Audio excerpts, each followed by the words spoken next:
You're listening to the CyberWire Network, powered by N2K.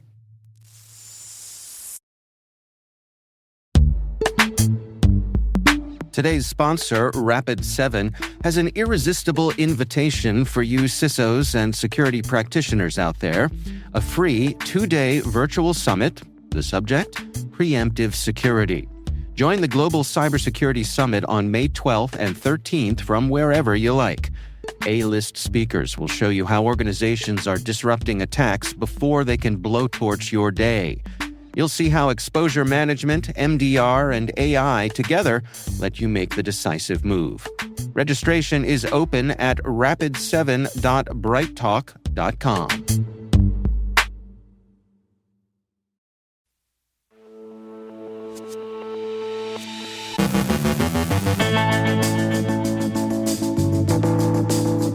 The FBI disrupts a multi-million-dollar phishing ring. A North Korea-linked supply chain attack hits OpenAI. Developers face a Slack phishing campaign. A critical Python notebook flaw is exploited in hours. ShinyHunters target Rockstar Games. A Japanese shipping firm reports a breach. Tracking the cybersecurity winners and losers in Trump's 2027 budget, plus a claimed cyberattack on UAE infrastructure. We got our Monday business breakdown. Our guest is Justin Kohler, Chief Product Officer at SpecterOps, discussing identity attack path management. And crackdowns at home push scam networks abroad.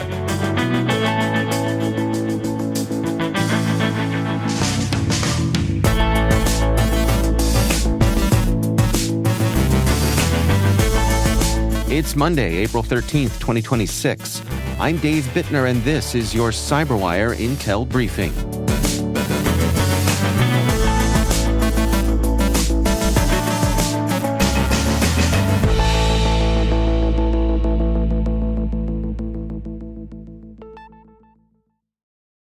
Thanks for joining us here today. It's great as always to have you with us. Happy Monday.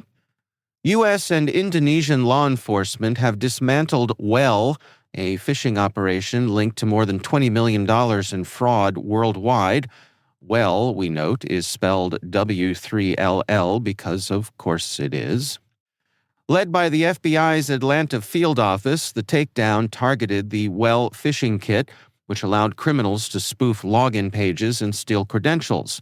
The kit sold for about $500 through the members-only WELL store, active from 2019 to 2023, and investigators believe the marketplace enabled the sale of over 25,000 compromised accounts. Activity continued after the store's closure via encrypted messaging apps, with more than 17,000 victims targeted between 2023 and 2025.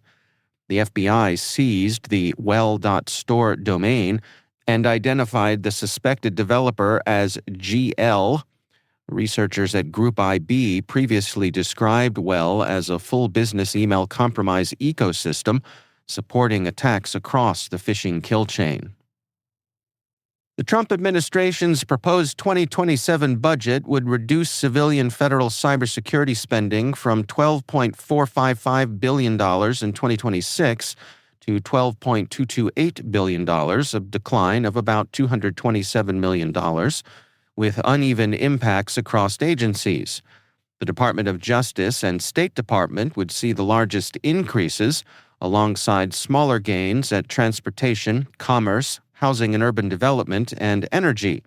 Major cuts would fall on the Department of Homeland Security, largely affecting CISA, as well as the Department of Veteran Affairs, the National Science Foundation, Health and Human Services, and Treasury. Notably, cybersecurity funding for the SEC and FCC would drop to zero under the proposal. CISA alone could lose $707 million and hundreds of positions, raising concerns about reduced collaboration with the private sector. Experts warn that lower federal cyber investment amid rising nation-state and criminal threats may increase long-term national risk and weaken public-private defense partnerships. According to Iranian news sources, the Handala hacking group claims responsibility for a cyber attack targeting 3 UAE institutions. the Dubai Courts Authority, Dubai Land Authority, and Dubai Roads and Transport Authority.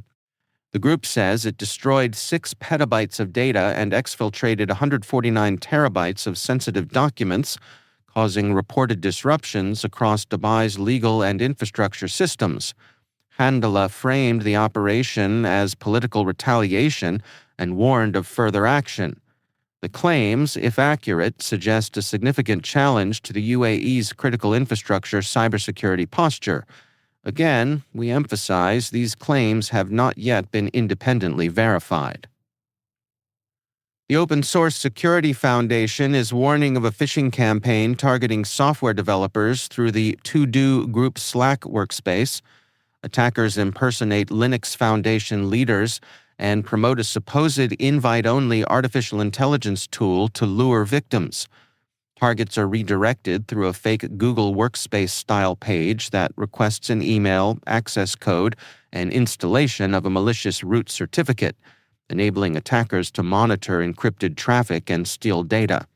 The attack varies by platform. On macOS, victims are prompted to run a file called GAPI, potentially enabling full system compromise. On Windows, users are urged to trust the fake certificate. Researchers note similarities to recent campaigns against Node.js developers, which Mandiant has linked to North Korean state-sponsored actors. OpenSSF advises developers never to install certificates from unsolicited links and to enable multi-factor authentication. OpenAI says it was affected by the recent Axios supply chain attack linked by researchers to North Korean hackers. Attackers compromised a maintainer's NPM account and briefly distributed malicious Axios packages containing a cross-platform remote access Trojan, a GitHub Actions workflow used in OpenAI's macOS app signing process, executed the tainted version, exposing signing materials. OpenAI believes its certificate was not compromised, but revoked and rotated it as a precaution. Researchers observed infections on at least 135 machines. Hackers began exploiting a critical vulnerability in the Marimo open-source Python notebook platform within 10 hours of its disclosure. The flaw, rated 9.3 by GitHub, allows unauthenticated remote code execution through the exposed terminal WS WebSocket endpoint. Researchers at SysDig observed attackers quickly validating access, conducting reconnaissance, and extracting credentials from .env files and SSH-related locations in under 3 minutes. The vulnerability affects multiple versions, particularly deployments exposed on shared networks in edit mode. The attackers appeared to prioritize credential theft rather than persistence or crypto mining. Marimo released an updated version to address the issue and advised users to upgrade immediately, restrict endpoint access, monitor connections, and rotate potentially exposed secrets. Hackers claiming to be the ShinyHunters group say they breached Rockstar Games by accessing servers hosted by a third-party cloud provider and threatened to release stolen data unless paid a ransom. Rockstar confirmed that a limited amount of non-material company information was accessed, but said the incident had no impact on its operations or players. The group, previously linked to breaches including Ticketmaster, claims it will publish the data after unmet demands. The incident marks Rockstar's second major cyberattack in 3 years, following a 2023 breach tied to a Lapsus member that exposed early Grand Theft Auto 6 development footage. Japanese shipping company Nippon Yusen Kabushiki Kaisha reported unauthorized access to a marine fuel procurement system detected on March 24th, resulting in the possible exfiltration of data, including personal information. The company isolated the affected system and suspended its use, restoring operations on March 27th. NYK notified regulators and police and launched an internal investigation. It said there's no evidence of ransomware activity, financial demands, or secondary damage linked to the incident so far. It's Monday, and that means we have our business breakdown. Cybersecurity firms announced multiple funding rounds and acquisitions last week, led by 10x AI raising $250 million in Series B funding to expand hiring, partnerships, EMEA operations, and its artificial intelligence security operations platform. Depth First secured $80 million to grow research and enterprise adoption, while Alcatraz and Link Security each raised $50 million to support expansion and product development. Additional early-stage funding went to Trent AI, Huskies, and Test of Things. In mergers and acquisitions activity, Fortra acquired 0 Point Security to expand offensive security training capabilities, while Effects acquired Priority One IT to strengthen healthcare sector technical services. Be sure to check out our regular business briefing, which publishes Wednesday on our website. It's part of CyberWire Pro.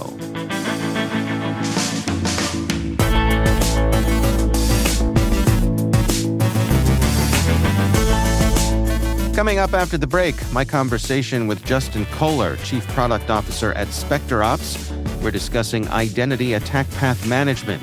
And crackdowns at home push scam networks abroad. Stay with us.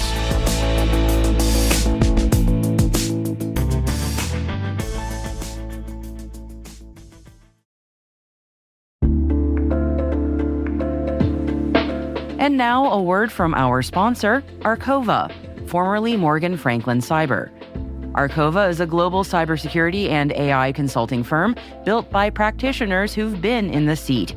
They work directly with enterprise teams to solve complex security challenges, building secure-by-design programs that hold up as technology and threats evolve. From focused engagements to long-term partnership, Arcova delivers outcomes that endure, because no one should navigate complexity alone. Learn why leading global enterprises trust Arcova at www.arcova.com. That's ARCOVA.com.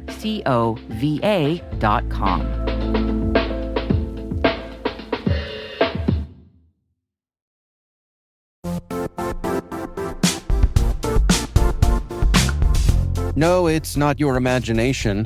Risk and regulation really are ramping up, and these days, customers expect proof of security before they'll even do business. That's where Vanta comes in.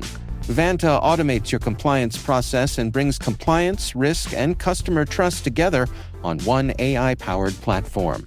So whether you're getting ready for a SOC 2 or managing an enterprise governance risk and compliance program, Vanta helps keep you secure and keeps your deals moving. Companies like Ramp and Ryder spend 82% less time on audits with Vanta. That means less time chasing paperwork and more time focused on growth. For me, it comes down to this. Over 10,000 companies, from startups to large enterprises, trust Vanta to help prove their security. Get started at vanta.com/cyber.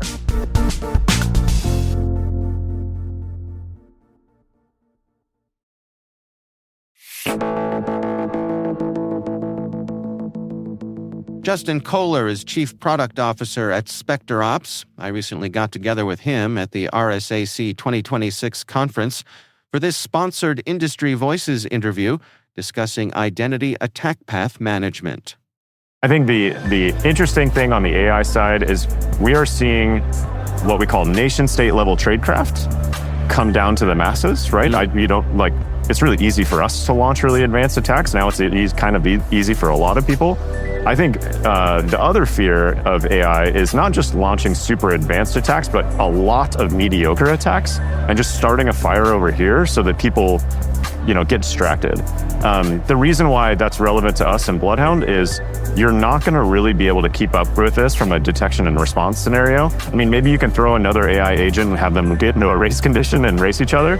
But from our perspective, you need to shut the door. You need to shut down the opportunity, because I think nobody today wants to look at another alert. They want to make the problem go away.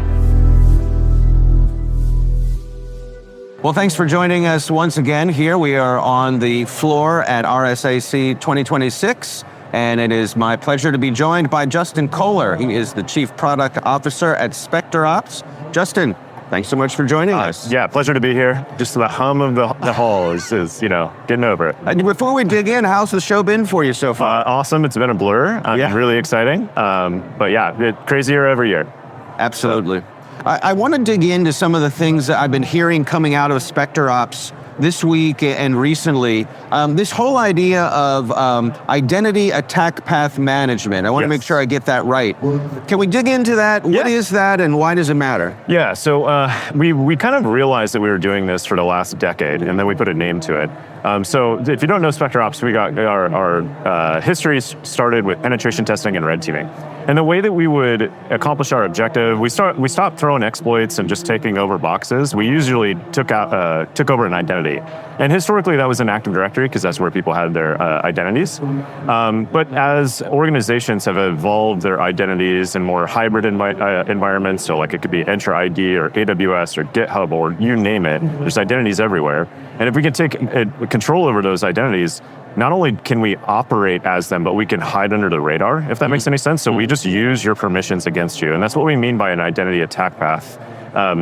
Basically, how can I turn my initial access victim, so who might click on the wrong link or whatever, could be a non-human identity we take over from a repo, and then turn that into more and more access. And importantly, it's not about the initial identity we take over, it's about how I can cascade that into like control over my account, leads to control over your account, leads to a control over an admin account, and then I can do whatever I want. So that's what an identity attack path is. Help me, can we dig into some of the details of how that plays out in the real world? Can you walk me through if I start out with, I don't know, I purchased something from an initial access broker or something to get into a system. What's my plan then for lateral movement through someone's organization? Yeah, so you read about it a lot. I mean, there was a really cool story about from Google 2 weeks ago now, where they had some initial access into a GitHub repository, and through chaining permissions in GitHub, they were actually able to take over the CI/CD pipeline in AWS, and then route it through AWS to take over the AWS account and all the S3. So basically, you see that more and more. I mean, phishing is getting better, but also phishing controls are getting better. So now it's like you mentioned, like initial access brokers. You just need somebody to like set the beacon early or give you a way in, and then we just route through all the controls. I'll give you an example from way back when in Active Directory. If you land in Active Directory and if you ask the directory for all the information, it just gives you all that information. That's how it functions. That's why these attack paths are so hard, because you can't patch them out. Like, there's nothing to patch. This is how the system functions. And so we get the map of your environment by just asking the question, then it's just a matter of time of routing through all those misconfigurations you put in over the last 20 years. And it's not just Active Directory. I mean, it's every cloud system. They're so complex, and nobody can make sense of this in their head. At least not without visualizing. That's where Bloodhound comes in. That's probably like the most popular way that people understand attack paths. I mean, it's used in 95% of penetration tests. And Bloodhound Enterprise is now, helping enterprise customers handle that at scale. So let's talk about Bloodhound. How does that come into play? People are using it in regard to Open Graph. So Bloodhound, again, a little bit of history here. We created Bloodhound because we were just penetration testers and red teamers, and we wanted a faster way of doing our job. And instead of storing all these, this cascading permissions and identities, instead of storing that all in Excel, we just threw it in a graph database and created Bloodhound. So we basically created Google Maps for attacking an organization. And then that was awesome. But then we created another problem, and it was like, well, now we can find all these attack paths. What can we do to shut them down? And it's like, well, we just break things. We don't know how to do that. So then we worked for like 4 or 5 years to figure out how we would solve that problem. And Bloodhound Enterprise kind of flips that on its head and says, okay, forget about all these attack paths. Let's focus on your most critical assets, understand all the paths that could lead to them, and then shut them down one by one. So think of it like, I'm going to wall off a city. I understand all the roads that will go into that city. I'm just going to block them off. And that sounds potentially esoteric and bad, but what that really is doing is just separating your unprivileged identities from your privileged identities. And so it's basically just giving you the visibility to do the thing that we've been saying we should do for 20 years. People have said like Active Directory should have shipped with Bloodhound. I think any identity system should ship with Bloodhound. Open Graph is our pivot, not a pivot, but just an opening of the aperture. So we used to be always focused in Active Directory and Entra ID in a Microsoft-centric world. which is good because, again, that's kind of where everybody started. But we have AWS, we have GCP. So last week we announced our first open graph extensions for the new Bloodhound Enterprise with Jamf, Okta, and GitHub. So it's really interesting. We've been attacking those systems for years, and now we can show everybody what we see when we land on the inside. So, when you say visibility, yeah. What are we talking about? What do the customer get to see? So you, let's say it as an admin, as an identity team, or as a security professional, there's all these configurations that you're making, right? And in isolation, maybe they look benign. So think of like a user access request. I need access to this resource. Cool, here you go. And then more, and then more, and then more. We show you the culmination of that. So you didn't realize that permission you granted 4 years ago to this help desk user or whatever actually ends up connecting every low privileged identity in your environment to take over the entire environment. I mean, it's a bunch of cascading. It's like the domino meme. It's like you start this thing and then you take over the organization. That's exactly what we're showing. Okay. So it can be really eye-opening for people. I actually had this funny blog post that I created when we first launched the product. It was, is everybody this bad? Because I kept getting that question. Because they would deploy and they'd be like, oh my gosh. Oh, I see. Yeah. Sure. And I was please tell me it's not just us. Yeah, and I was like, yes, it is. And that's why I think a lot of security, I mean, let's not pick on the CISOs, but give them some credit to their fear. They're like, we're living in fear of getting punched in the face. So it's just a matter of time. And I don't know where it's going to come from. And I can answer that question. I can map your next breach. I can show you exactly how it's happening. And then I can show you how to fix it, more importantly. So, and the numbers are against us. I mean, the attack paths are usually measured in the millions, if not billions. But the good thing is, again, the different approach we have is if you're focusing on your critical assets, you're really only talking about maybe 10 to 12 different roads in. And so you can shut off millions of attack paths if you know where to focus. So we're here at RSAC 2026, which means we would be AI. You saw me coming from a mile away. Oh yeah. So so AI. So we see AI in a couple different ways as SpecterOps and at Bloodhound. So number one, AI has to use identity in some form or fashion. So it's either going to be provisioned a specific identity that it uses for its role, or it's going to assume the user's identity to accomplish the objective. The cool thing here is we have that mapped already. So if you're provisioning identity, we do not discern between an AI identity or a user identity. They are all just identities to us. So if we can use an AI identity or a non-human identity or a user identity to attack the organization, we're going to show you the same thing. I think the interesting thing on the AI side is we are seeing what we call nation-state level tradecraft come down to the masses, right? It's really easy for us to launch really advanced attacks. Now it's kind of easy for a lot of people. I think the other fear of AI is not just launching super advanced attacks, but a lot of mediocre attacks and just starting a fire over here so that people, get distracted. The reason why that's relevant to us in Bloodhound is you're not going to really be able to keep up with this from a detection and response scenario. I mean, maybe you can throw another AI agent and have them get into a race condition and race each other. But from our perspective, you need to shut the door. You need to shut down the opportunity because I think nobody today wants to look at another alert. They want to make the problem go away. And that's where we can help. Like a lot of people have been throwing a lot of detection focused workflows on this problem. But it's saddling too much of the burden. Like we need to remove it and make detection more effective, if that makes any sense. How does the background of your organization, your pedigree, the history of, as you say, pen testing, how does that give you all a unique view, a unique lens on all of these problems? I would say we're very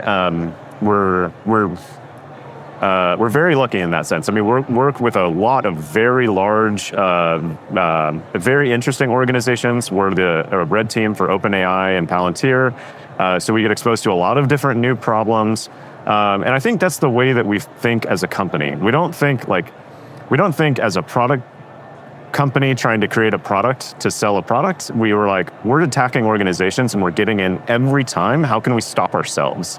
So, because everybody was asking that. Out of business. Yeah, it's like, it's frustrating. I mean, to a certain extent, we almost felt like we were doing our clients a disservice. We'd come in and kick them in the face, and then, the next year we'd come in and kick them in the face again. And it's like, well, this isn't helping you. How can we actually help you solve this problem? And so that's why we created Bloodhound Enterprise. Well, Justin Kohler is Chief Product Officer at SpecterOps. Justin, thanks so much for joining us. Thank you. There's a lot more to this conversation than we have time to share here, so please check out the full unedited interview. You can find a link to that in our show notes.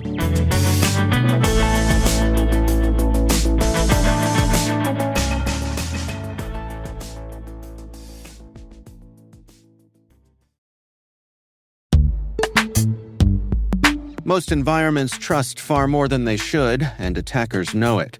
ThreatLocker solves that by enforcing default deny at the point of execution. With ThreatLocker Allow listing, you stop unknown executables cold. With ring fencing, you control how trusted applications behave. And with ThreatLocker DAC, Defense Against Configurations, you get real assurance that your environment is free of misconfigurations and clear visibility into whether you meet compliance standards. ThreatLocker is the simplest way to enforce zero-trust principles without the operational pain. It's powerful protection that gives CISOs real visibility, real control, and real peace of mind. ThreatLocker makes zero-trust attainable, even for small security teams. See why thousands of organizations choose ThreatLocker to minimize alert fatigue, stop ransomware at the source, and regain control over their environments. Schedule your demo at threatlocker.com/N2K today.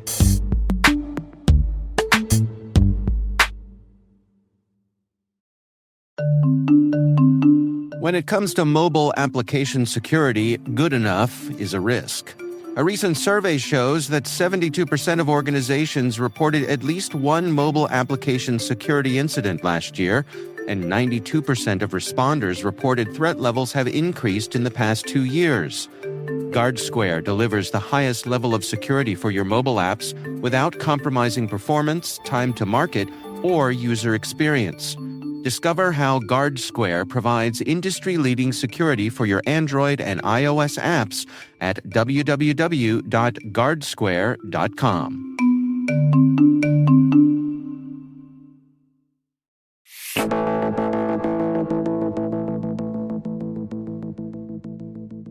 And finally, in a piece for Wired, Lily Hay Newman reports that governments keep trying to shut down industrial-scale scam compounds across Southeast Asia, but the operations, often linked to Chinese organized crime and forced labor, continue to thrive with stubborn efficiency.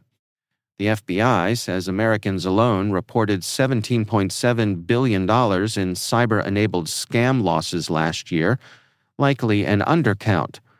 U.S. officials argue a key obstacle is uneven cooperation from China, which has cracked down on scams targeting its own citizens, while foreign victims remain fair game. Researchers say that approach has quietly encouraged syndicates to pivot toward Americans and other international targets. Meanwhile, the United Nations notes scam centers are expanding their multilingual workforces to match their global ambitions. Analysts compare the dynamic to squeezing a balloon. Pressure in one place simply bulges elsewhere. The result is a familiar pattern in cybercrime diplomacy.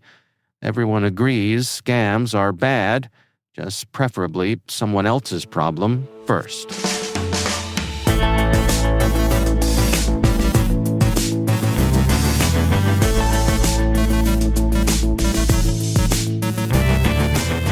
And that's the CyberWire. For links to all of today's stories, check out our daily briefing at thecyberwire.com. Don't forget to check out the Grumpy Old Geeks podcast, where I contribute to a regular segment on Jason and Brian's show every week. You can find Grumpy Old Geeks where all the fine podcasts are listed. We'd love to know what you think of this podcast. Your feedback ensures we deliver the insights that keep you a step ahead in the rapidly changing world of cybersecurity. If you like our show, please share a rating and review in your favorite podcast app. Please also fill out the survey in the show notes or send an email to cyberwire@n2k.com. N2K's lead producer is Liz Stokes. We're mixed by Trey Hester with original music and sound design by Elliot Peltzman. Our contributing host is Maria Vermazis. Our executive producer is Jennifer Eiben. Peter Kilpie is our publisher, and I'm Dave Bittner. Thanks for listening. We'll see you back here tomorrow.